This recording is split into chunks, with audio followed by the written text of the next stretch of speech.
دوستو قرآن کریم میں مذکور ہے کہ عالم بالا میں اللہ سبحانہ و تعالیٰ نے تمام روحوں کو جمع کر کے ان سے یہ عہد لے چکا ہے کہ الستو بربکم، کہ کیا میں تمہارا رب نہیں ہوں؟ جس کے جواب میں تمام ارواح نے کیا قالوا بلا، بے شک اللہ سبحانہ و تعالیٰ آپ ہی ہمارے رب ہیں۔ اس قول و قرار کے باوجود انسان نے کروڑوں جھوٹے معبود اور خدا بنا لیے ہوئے تھے۔ بعض انسان نے سورج کی پرستش کی، بعض نے چاند کی پرستش کی، کسی نے آگ کو ہی خدا مان لیا تو کسی نے آسمان پر کڑکتی بجلیوں کو، اور انسانوں کی ایک بڑی تعداد تو خود اپنے ہاتھوں سے تخلیق کردہ بتوں کو ہی اپنے خدا کا درجہ دے بیٹھے۔ ان بتوں میں سے کچھ تو ایسے عجیب و غریب تھے جو نہ صرف انسانوں سے باتیں کرتے بلکہ اسے چڑھاوے اور نذرانے بھی طلب کرتے تھے۔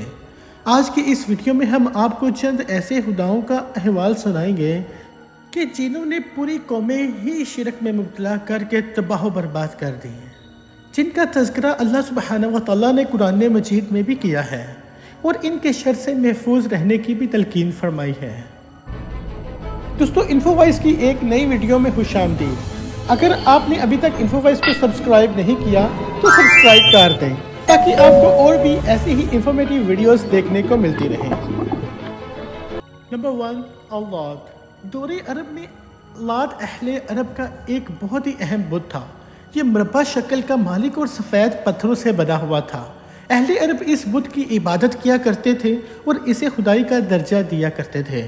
یہ بت عین اس جگہ موجود تھا جہاں آج کل مسجد طائف کا بیاں مینار موجود ہے۔ قبیلہ بنو ثقیف لات نامی اس بت کی بہت زیادہ عبادت کیا کرتے تھے۔ تاریخ عرب کے مطابق جب ابراہا کا لشکر خانہ کعبہ کے اوپر حملہ کرنے آیا تو طائف کے قریب سے جب گزرا تو اہل طائف نے انہیں مکہ تک رہنمائی اور دیگر سہولیات بھی مہیا کی کہ کہیں وہ ان کے معبود لات کو نہ تباہ کر دیں۔ لفظ لات کے لغوی معنی ہے ستو گھولنے والا۔ اہل عرب کے مطابق زمانہ جاہلیت میں ایک شخص حجاج کے لیے ستو تیار کیا کرتا تھا۔ اس کے مر جانے کے بعد پہلے طائف نے اس چٹان کی پرستش شروع کر دی جہاں بیٹھ کر وہ یہ کام کیا کرتا تھا۔ رفتہ رفتہ یہ جھوٹا معبود یعنی لات اس قدر مقبول ہو گیا کہ تمام عرب میں اس کی عبادت کی جانے لگی۔ لات کا ذکر قرآن کریم کی سورہ نجم میں عزا اور منات کے ساتھ ہوا ہے۔ دور جاہلیت میں یہ تینوں اہل عرب کی معزز ترین بیویاں تھیں جنہیں وہ خدا کی بیٹیاں تسلیم کیا کرتے تھے۔ نعوذ باللہ۔ نمبر 2، عزا۔ ظہور اسلام سے قبل عزا اہل عرب میں سب سے زیادہ پوجا جانے والا بت تھا۔ اہل عرب کے مطابق قدیم ادوار میں عزا ایک نیک اور شریف لڑکی تھی جو اہل طائف کو ایک ویران اور غیر آباد مکان سے ملی تھی۔ روایت کے مطابق جو بھی اس لڑکی پر بری نظر ڈالتا وہ کسی نہ کسی آفت میں مبتلا ہو جاتا، اس لیے اہل طائف اسے خدا کی بیٹی کہا کرتے تھے۔ پھر ایک دن یہ لڑکی اچانک ہی کہیں غائب ہو گئی، لیکن اہل عرب نے مکہ اور طائف کے درمیان موجود وادی نہلا میں ایک بت بنا کر اس لڑکی کی عبادت کرنا شروع کر دی۔ قریش سمیت عرب کی تمام مشہور قبائل عزا کی عبادت کے لیے یہاں آیا کرتے تھے اور قربانی کے جانور لا کر ذبح کرتے بلی دیتے۔ عزا کی مورتی کی ایک خاص بات یہ تھی کہ یہ اپنے پیروکاروں سے کلام بھی کیا کرتی تھی، یعنی یہ ایک بولنے والا بت تھا۔ دوستو در حقیقت یہ ابلیس کی حامی ایک جن عورت تھی جو اس مندر سے قریب ایک چھاؤ کے درخت کے اوپر رہا کرتی تھی۔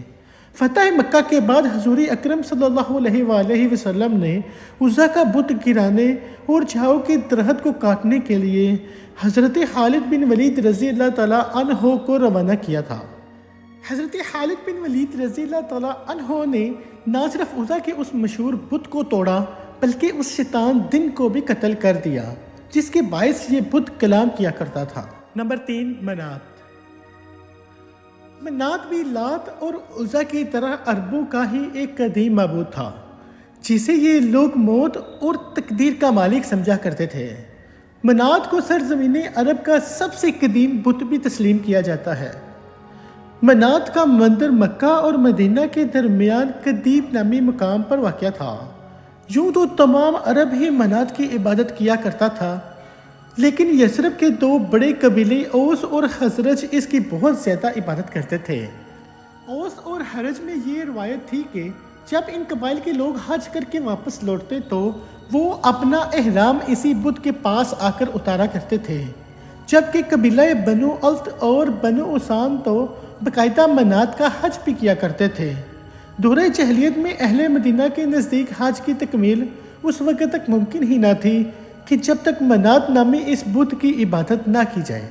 منات نامی اس بت کو حضرت محمد صلی اللہ علیہ وآلہ وسلم کے حکم سے مولا علی رضی اللہ تعالیٰ عنہ نے فتح مکہ کے موقع پر جاتے وقت اس بت کو تباہ و برباد کر دیا تھا۔ نمبر 4، یاغوث۔ یاغوث حضرت ادریس علیہ السلام کے اس دور کے 5 انتہائی نیک اور عبادت گزار لوگوں میں سے ایک تھے، جو اپنی قوم میں اپنے تقوی اور پرہیزگاری کی وجہ سے انتہائی مقبول تھے۔ لہٰذا ان کی قوم نے اسی عقیدت اور احترام کے اظہار کے لیے ان کی تصویر اور مورتیاں بنانا شروع کر دیں اور اپنے گھروں میں رکھ کے ان کی عبادت کرنے لگے۔ لیکن حضرت نوح علیہ السلام کا زمانہ آنے تک یاغوث سمیت ان 5 افراد کی عبادت کرنا شروع کر دیں۔ حضرت نوح علیہ السلام نے طویل عرصے تک اپنی قوم کو ان بتوں کی عبادت سے منع فرمایا، لیکن ان کے کان پر جوں تک نہ رینگی اور یہ تمام قوم ایک سیلاب عظیم کے باعث دنیا سے مٹا دی گئی۔ صحیح بخاری کی ایک حدیث کے مطابق قوم نوح کا تو خاتمہ ہو گیا، البتہ اہل عرب نے یاغوث سمیت ان کے تمام بتوں کو اپنا لیا اور ان کی عبادت کرنا دوبارہ شروع کر دی۔ غوث کے لغوی معنی ہے مددگار، یعنی فریاد سن کے مدد کرنے والا۔ یہ اہل عرب میں قبیلہ طے اور قبیلہ مزہج کی بادشاہوں کا معبود تھا۔ مزہج والوں نے یمن اور حجاز کے درمیان چرچ کے مقام پر یاغوث کا ایک بت نصب کر رکھا تھا، جس کی شکل شیر کی طرح کی تھی۔ دورہ جاہلیت میں اہل عرب کے بعض لوگوں کا نام اب بھی یاغوث ملتا ہے۔ نمبر 5، یعوق۔ یعوق بھی ایک انتہائی قدیم دیوتا ہے، جس کی عبادت حضرت نوح علیہ السلام کے دور میں ہوا کرتی تھی۔ یعوق نامی اس بت کا ذکر بھی قرآن مجید کی سورہ نوح میں باقی 4 باطل دیوتاؤں کے ساتھ کیا گیا ہے، جن کی پرستش دنیا کی مختلف اقوام نے کسی نہ کسی صورت میں آج بھی رائج ہے۔ اہل یمن کے علاوہ قبیلہ ہمدان کے لوگ بھی یعوق کو اپنا معبود تسلیم کرتے تھے۔ یعوق کا بت گھوڑے کی شکل کا تھا، جس کی عبادت عرب نے ظہور اسلام سے پہلے کی جاتی تھی۔ Number 6، with. ود نامی اس دیوتا کا تعلق بھی حضرت نوح علیہ السلام کے زمانے سے ہی ہے، جسے محبت اور دوستی کا دیوتا تسلیم کیا جاتا تھا۔ عربوں نے ود نامی اس دیوتا کا بت دومت الجندل کے مقام پر بنا رکھا تھا۔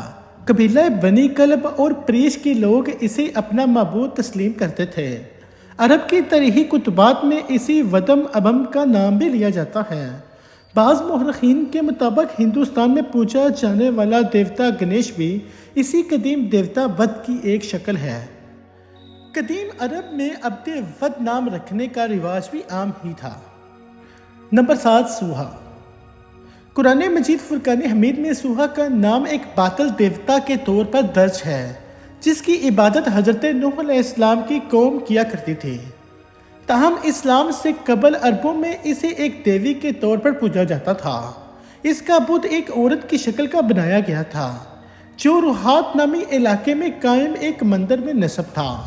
سن 8 ہجری کے دوران حضور اکرم صلی اللہ علیہ وآلہ وسلم کے حکم پر حضرت عمر بن عاص رضی اللہ تعالیٰ عنہ کو اس مندر کو ڈھانے کی غرض سے روانہ کیا گیا، تو حضرت عمر بن عاص رضی اللہ تعالیٰ عنہ نے اس صدیوں سے چلنے والے کفر و شرک کے مرکز کو ہمیشہ کے لیے نیست و نابود کر دیا۔ نمبر 8، نصر۔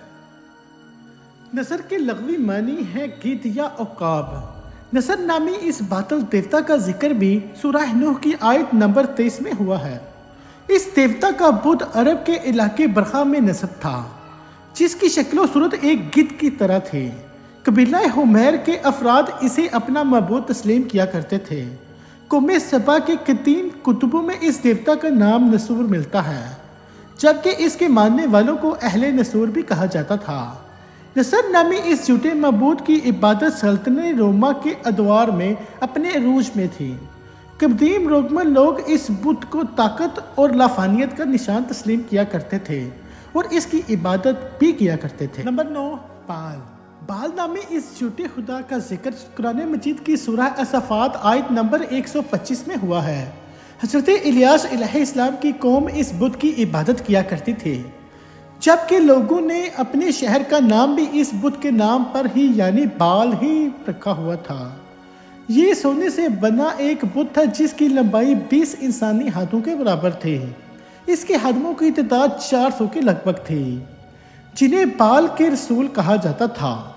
یہ بت 9 مولود بچوں کی قربانی کے حوالے سے خاصا بدنام ہے، کیونکہ قوم بنی اسرائیل اور بال کی عبادت کرنے والی دیگر قومیں یہاں اپنی مرادیں طلب کرنے آتی اور قربانی کے طور پر اپنے 9 مولود بچوں کا نذرانہ پیش کیا کرتے تھے۔ اس مندر میں موجود سادھو لوگ ان بچوں کو آگ میں گرا دیا کرتے تھے۔